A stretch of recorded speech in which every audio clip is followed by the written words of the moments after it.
वीरमित्रपुर लाहाकोटी बस्ती में विषाक्त छतु खाई 9 असुस्थों मध्य 4 जन शिशु अच्छा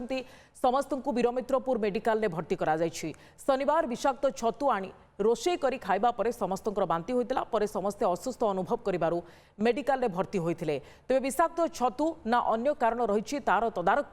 सुंदरगढ़ एक स्वतंत्र एपिडेमियोलॉजिकल टीम आसी नमूना जांच करुछंती। एमती तो आम जानी नथिलु छतु छुआ मैंने आनी बनी बर्तमान छुआ मैंने बांति करने को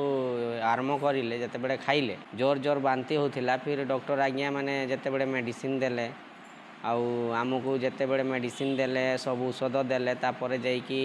भल लगिला टिके आम छतु बिछा जाइए फील्ड है आम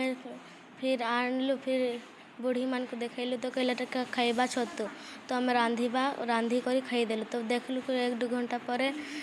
कहते बांति झाड़ा फिर देह भल नहीं लगुला फिर आम हॉस्पिटल आसलु फिर आमको पानी चढ़ाइले।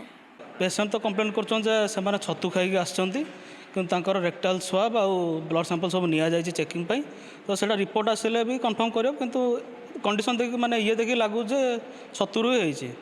तेणु आम लोक अनुरोध करूँ जे निजे जाकि छतु न तोलिकी खातु मार्केट जोड़ा मिलूँ से खातु।